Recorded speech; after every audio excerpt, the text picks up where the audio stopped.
The story begins in a bustling football stadium with two fierce teams going head-to-head.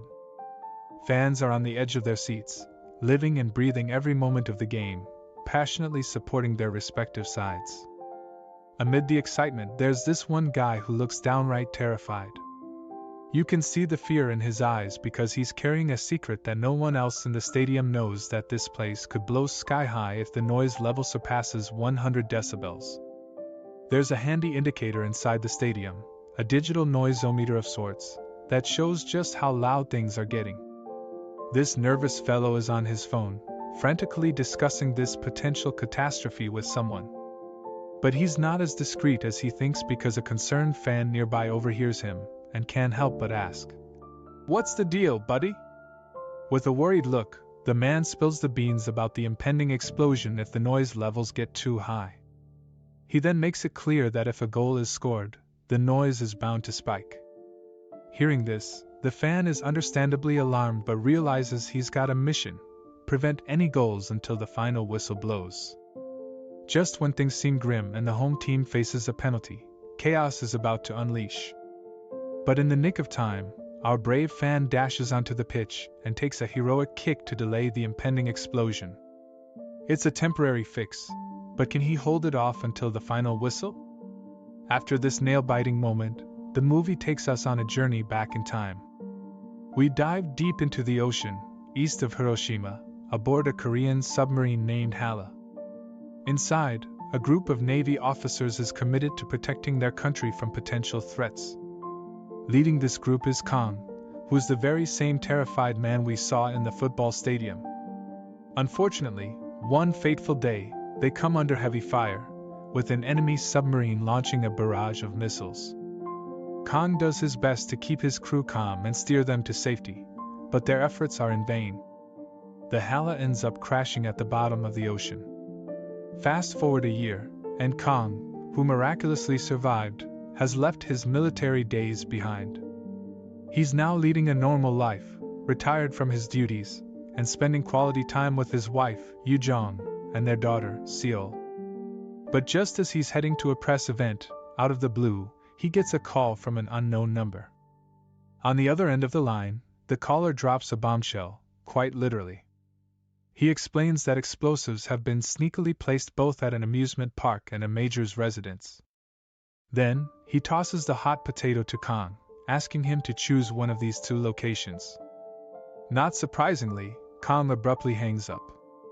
Moving forward, Kang attends a press event where reporters grill him about the submarine disaster that took many lives.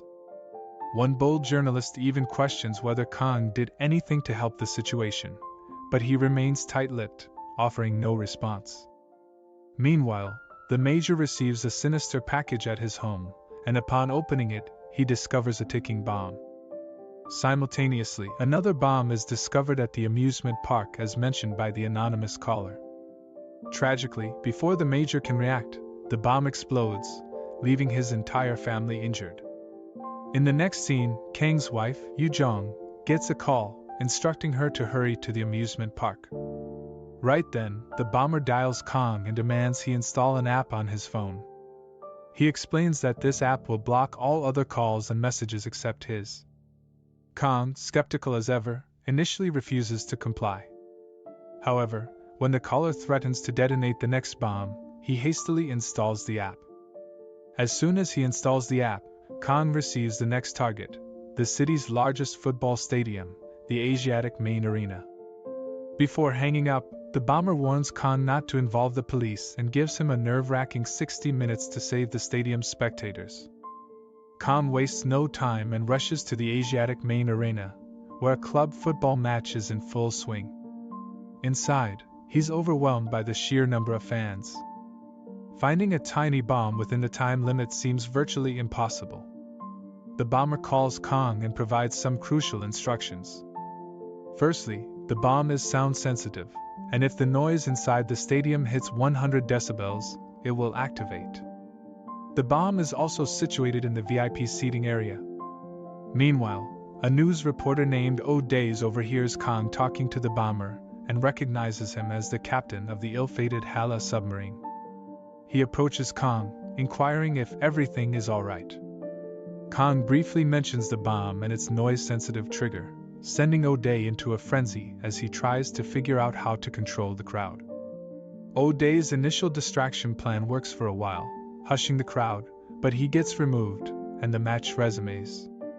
Meanwhile, Kang is still en route to the VIP seating area, which happens to be on the exact opposite side of the stadium. Unfortunately, during this same period, the match goes to penalties, and a player scores a goal, causing the crowd to erupt in celebration, pushing the noise level beyond 100 decibels and triggering the bomb. Anxious and pressed for time, Kang arrives at the location and searches the room frantically. Luckily, he locates the bomb inside an aquarium and safely removes it. He instructs everyone in the VIP area to evacuate, and they do so promptly. However, one child is left behind with only 5 seconds remaining on the bomb timer. Kang, already outside, spots the child and rushes to save her. He shields her with his body, and as the bomb detonates, both miraculously survive. As Kang exits the room, holding the little girl, the crowd showers him with well-deserved applause and respect. Later, as Kang leaves the stadium, he once again receives a call from the bomber, who reveals the next target, a local swimming pool resort, always teeming with people. The timer begins, ticking down the crucial 60 minutes. As Kang urgently makes his way to the remote resort, he turns to the reporter, O'Day, for a favor, borrowing his car for the day. O'Day agrees, but there's a catch: he wants in on the action. Kang hesitates, not wanting to put anyone at risk, but with time running out, he reluctantly agrees to take O'Day along. Meanwhile, as Kang's daughter, Seol, is heading home alone, she gets kidnapped. Kang showcases his remarkable driving skills, managing to reach the resort in record time, albeit breaking every traffic rule in the book along the way. In the midst of this chaos, Kang receives a call from the bomber, who also sends him a chilling picture. It's an image of his daughter Seol, bound and locked inside a black car. The sight devastates Kang, but he quickly composes himself and remains focused on the task at hand. Kang proceeds to the swimming pool, tasking O'Day with searching for the black car. Shortly after, Kang begins his search for the bomb in the area, suspecting it might be submerged in the water, just like the previous bomb. Surprisingly, he's correct. To get a closer look, Kang dives into the pool, attempting to disarm the explosive device. Meanwhile, back at the amusement park, Kang's wife, Yoo-jong, arrives at the scene wearing a bomb disposal suit. It turns out she's one of the city's top bomb defusers, which is why she's been called upon. Unfortunately, as she's trying to concentrate, a couple living in a nearby apartment makes a loud noise, triggering the bomb's timer. At this point, we're shown the tense scenes in both locations, the swimming pool and the amusement park, where the husband and wife are desperately trying to defuse the bombs. They decide to shield the bombs with their own bodies, hoping to save as many people as possible. However, when the timer reaches 0, nothing happens. At the amusement park, officers assume it's a prank, but Kang receives a call connected to the timer near his wife. Now, both of them can hear each other, and Yoo-jong can see a picture of her kidnapped daughter inside the timer. The bomber speaks up, revealing that a massive explosive device is buried beneath the ground where Yoo-jong is standing. She can flee, but doing so would result in Seol's death. Kang, hearing everything, pleads with his wife to escape, but she stands her ground. A moment later, a massive explosion occurs, tossing Yoo-jong a few meters away. In the parking lot, O'Day discovers the black car he was searching for and manages to open the door. However, as he does so, a small explosion goes off, causing him minor injuries. Kang arrives at the scene but finds no sign of his daughter inside the car. In the following scene, we finally meet the mastermind behind all the terror attacks, Tae-sung, a former Navy officer who served on the Hala submarine when it was attacked. His brother was also on the submarine and lost his life that fateful day. Tae-sung is orchestrating these acts of terror to exact revenge on the government and Kang for their decisions. Elsewhere, the city's section chief officer Young-han is informed about the explosion at the amusement park and learns that Yoo-jong, the bomb diffuser, is still alive, making her an obvious target for the bomber. Young Han orders his driver to rush him to the hospital, but before they can reach their destination, Tae-sung enters Yoo-jong's medical room and kills her security guard. On the other hand, Kang and Oh-dae visit an ex-Navy officer to inquire about Tae-sung's whereabouts. The officer provides them with an address, and their search begins. After a while, Kang enters the perpetrator's house, where he discovers a multitude of scattered materials. These are the very materials used for crafting those deadly bombs. In the midst of this, Kang receives a call from Tae-sung, who blames him for the death of his fellow officers. Kang tries to explain himself, but Tae-sung isn't interested in listening. Instead, he suggests a meeting at the Mist Hotel. Disguised as a doctor, Tae-sung wheels Yoo-jong out of her room in a wheelchair and into the hallway. Simultaneously, Young Han arrives but fails to recognize the perpetrator. He goes straight to Yoo-jong's room and finds her guard lying lifeless on the floor. Concerned, he instructs his driver to sweep the area for Tae-sung. The two clash, leading to a fight where Tae-sung is killed, allowing him to escape with Jang Yu. A worried Kang calls Young Han and provides a detailed account of the situation, including the bomb-related materials found at the perpetrator's house. Kang and Oh-dae head to the Mist Hotel, searching for the bomber, but they stumble upon Little Seol, who is asleep on a couch wearing a jacket rigged with explosives.